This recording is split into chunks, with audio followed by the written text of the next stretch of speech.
¿Qué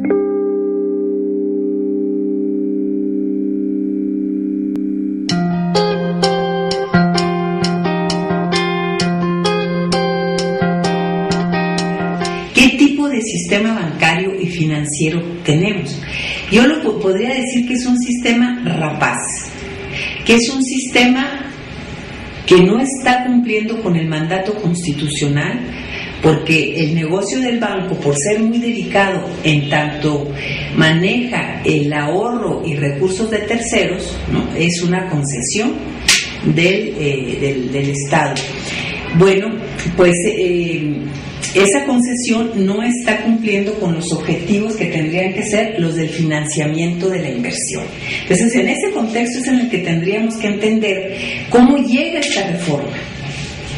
Lo que yo planteo al respecto es que es una reforma que tiene, o sea, que está planteada para seguir profundizando esas características de rapacidad del sistema bancario y financiero, en lugar de redefinirlo para que fuese un pilar para el crecimiento y el desarrollo del país. El hecho de que continúan con la concepción, a pesar de que hay un oligopolio muy fuerte bancario, o sea, en realidad son muy pocos bancos los que controlan todo el mercado, en lugar de alentar la competencia, parten ya del espíritu, lo profundizan porque no es nuevo, de que no habría que establecer competencia a la banca comercial y privada. Los legisladores tendrían que recurrir al artículo 25 constitucional, que señala, pues es un mandato constitucional, que nuestra economía es una economía mixta.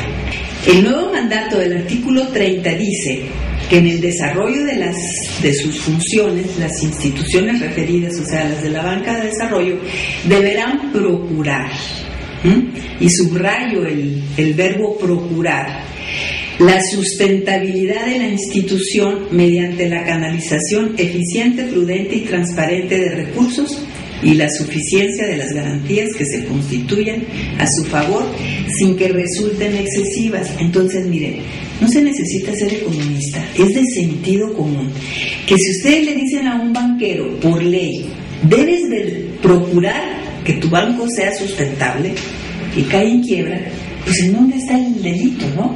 Fíjese, señor, que sí procuré, pero no lo logré, discúlpeme, procurar. O sea, ahí no hay un carácter imperativo de la ley como tendría que ser. Pero no solamente es ese término, ese verbo, es también el hecho de cómo define las garantías. Dice, tiene que tener suficiencia en las garantías sin que resulten excesivas. ¿Y quién diablos va a definir cuándo son excesivas o cuándo no son excesivas? O sea, eso lo deja de manera muy discrecional para el comité de administración del banco. Entonces, ahí ya hay dos, digamos, huecos, ¿no?, en la redefinición del mandato que pueden crear mala conducta financiera. Y vamos ahora a hablar del artículo 31. Aquí en el artículo 31 lo que se está haciendo es que se está redefiniendo el concepto de intermediación financiera. ¿Y por qué es importante el concepto de intermediación financiera? Porque es parte de la deuda pública. ¿Por qué es parte de la deuda pública? Porque son recursos públicos que no los gasta el gobierno, sino que el gobierno los puede dedicar a empresas suyas o a la banca. Entonces, aquellos que no se recuperen van a formar parte de la deuda. Y la redefinición que aquí se está haciendo es que se está cambiando el concepto de financiamiento neto, lo están ahora sustituyendo, permítanme, por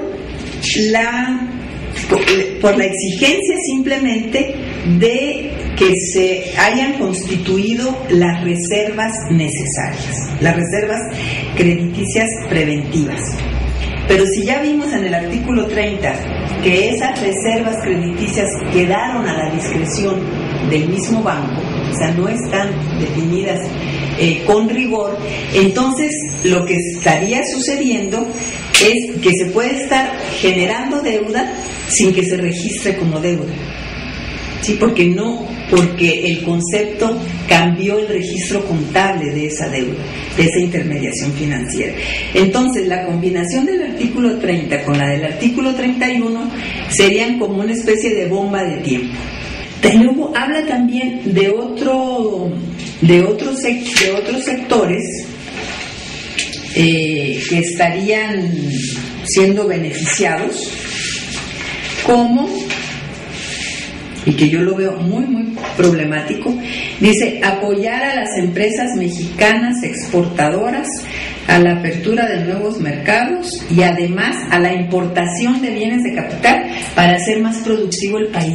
O sea, esto que ha sido, ¿cómo decirles? Pues una característica de la economía mexicana, más bien un lastre de la economía mexicana, que no se ha resuelto desde el periodo de desarrollo estabilizador, que es que la industria mexicana nunca llegó a la etapa de producción de bienes de capital y siempre los está importando. Bueno, esta habría sido una oportunidad para que se dijera: vamos a fortalecer la producción de bienes de capital. Lo que dice es: vamos a financiar la importación de bienes de capital. Así que, ojo, señores legisladores, no puede ser que una iniciativa lo que se esté proponiendo es seguir con la dependencia. ¿Por qué no, pregunto yo, en lugar de otorgar recursos a la importación de bienes de capital, no es al desarrollo de ciencia y tecnología, precisamente para hacer a la economía competitiva y también generar condiciones para la producción de bienes de capital? ¿Qué otro punto me gustaría a mí aquí destacar y alertar a los legisladores? El punto de la violación a los derechos laborales del sector bancario, porque le da amplísimos poderes a los consejos directivos de los bancos para establecer condiciones de contratación y para establecer condiciones de trabajo mismo. Entonces ahí se estaría rompiendo con el principio de bilateralidad para la gestión de estas empresas, o sea, tomar en cuenta no solamente al patrón, sino también a los trabajadores y a la organización de los trabajadores. Entonces se está haciendo en este caso una agresión muy fuerte en contra de los derechos laborales. Si los legisladores van a pensar sobre todo en el mandato que ellos sienten que les está enviando esta firma del pacto, antes que el mandato constitucional con el cual tendrían que estar comprometidos, pues entonces nos va a ir muy mal de nuevo.